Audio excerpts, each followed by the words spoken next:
Quand on pense à une entreprise, on imagine tout de suite des bureaux, des usines, des gens qui travaillent. Mais en fait, le vrai cœur d'une entreprise aujourd'hui, ce n'est plus quelque chose de physique. C'est un immense réseau, une sorte d'entreprise étendue qui connecte absolument tout le monde, à l'intérieur comme à l'extérieur. Et ce qui alimente ce réseau, ce qui le fait vivre, c'est l'information. Aujourd'hui, on va explorer ensemble ce qui est devenu son véritable système nerveux. Alors pour bien comprendre ce système nerveux, on va suivre un plan en 4 étapes. C'est assez simple. D'abord, on va plonger au cœur de l'entreprise pour voir ses équipes. Ensuite, on regardera ce qui se passe à l'extérieur, avec ses partenaires. Après ça, on prendra un peu d'auteur pour découvrir les outils qui permettent de tout piloter. Et pour finir, on va carrément dessiner une carte pour voir comment l'information circule concrètement. C'est parti pour la cartographie de l'entreprise moderne. On commence donc par l'intérieur. Qui sont les personnes qui font tourner la machine au quotidien? Eh bien, de l'opérateur sur sa ligne de production jusqu'au PDG dans son bureau, chaque personne a un rapport bien particulier avec l'information. Voyons ça de plus près. Tout part de la base, bien sûr. Celles et ceux qui sont sur le terrain, les salariés. Ce sont eux qui, chaque jour, transforment les matières premières, les idées ou les demandes en valeur réelle, que ce soit en assemblant un produit, en répondant à un client ou en gérant une commande. Et leur rôle est juste fondamental.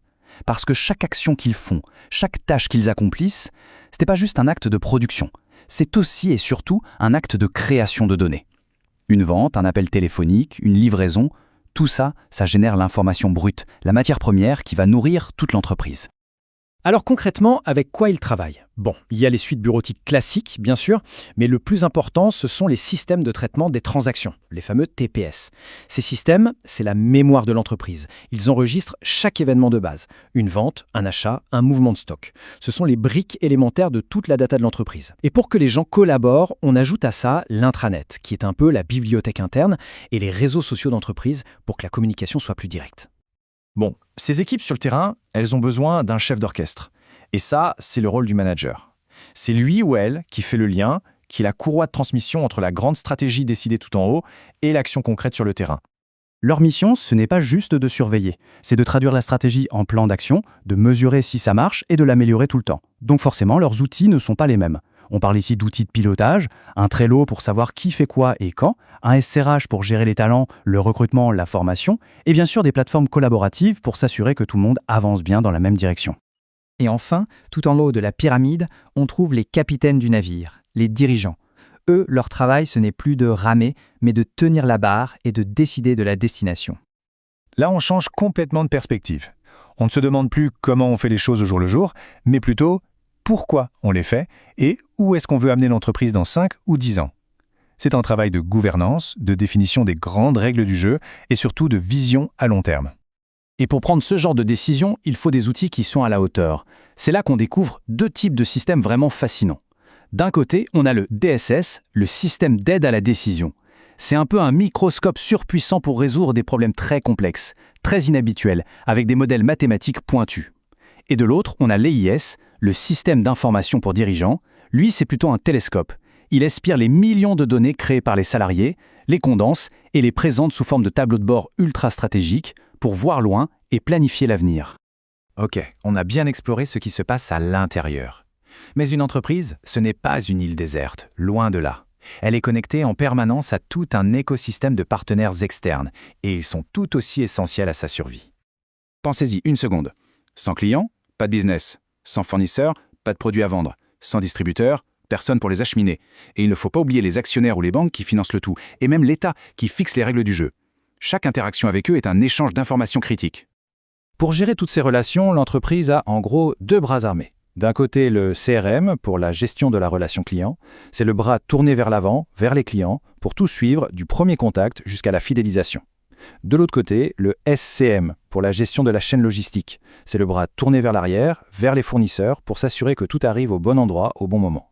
L'un gère la demande, l'autre gère l'offre. C'est vraiment les 2 faces de la même médaille, la gestion des flux externes.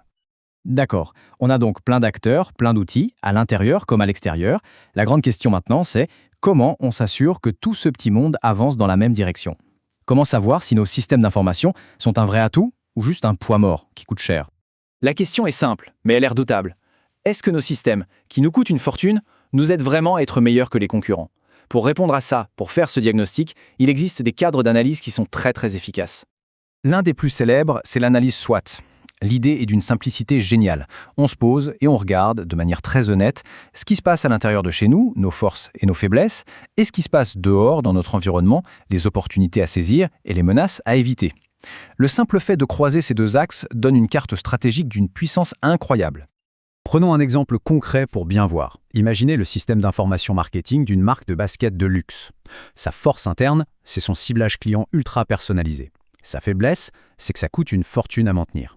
Dehors, il y a une opportunité énorme, l'intelligence artificielle, qui pourrait prédire les prochaines tendances. Mais il y a aussi une menace très claire, le risque d'une cyberattaque ou de nouvelles lois sur la protection des données. Et voilà, en quelques minutes, on a une vision à 360 degrés de la situation. Bon, on a vu les acteurs, les outils et même comment les analyser. Mais pour vraiment maîtriser ce système nerveux, il faut pouvoir le dessiner. Il nous faut un plan, une carte détaillée des autoroutes de l'information qui parcourent l'entreprise. C'est ça, tout l'enjeu de la modélisation. Pour faire ça, il y a deux concepts de base à comprendre. D'abord, un acteur. En gros, c'est n'importe qui ou n'importe quoi qui agit sur l'information. Un client, le service compta, logiciel. Et ensuite, un flux. Eh bien, c'est tout simplement l'information qui circule entre deux acteurs. C'est tout. Et pour que ça devienne hyper concret, on va oublier la théorie et on va juste suivre le voyage d'une simple information dans un processus que tout le monde connaît, la location d'un vélo. Alors, suivons le chemin. D'abord, le client, qui est un acteur externe, envoie un flux demande de location à l'acteur interne accueil. L'accueil vérifie le stock et renvoie un flux acceptation. Un nouveau flux, la facture, est alors créé et envoyé au client. Le client répond avec un flux paiement, et là, c'est intéressant, l'accueil va dispatcher l'information. D'un côté, un flux facturé-paiement part vers la comptabilité. De l'autre, le flux demande est transmis au gestionnaire de parc pour qu'il sorte le vélo. On voit bien comment une simple location déclenche toute une cascade d'échanges d'informations bien précis entre des acteurs bien définis. Et c'est vraiment ça le point essentiel à retenir de tout ça. Le système d'information, ce n'est pas juste une question d'ordinateur ou de logiciel. C'est le véritable centre de commande de l'entreprise. C'est son système nerveux central, celui qui connecte chaque partie, qui transmet les informations et qui permet à l'ensemble de fonctionner de manière intelligente et coordonnée. Tout cela nous amène à une question assez vertigineuse pour l'avenir. Maintenant que l'intelligence artificielle commence à s'intégrer absolument partout, comment est-ce que cette carte du système nerveux va être redessinée ? Quels métiers vont peut-être disparaître ? Et quels nouveaux rôles, qui seront peut-être les vôtres demain, vont devoir être inventés ? C'est le prochain chapitre de cette histoire. Et il est en train de s'écrire.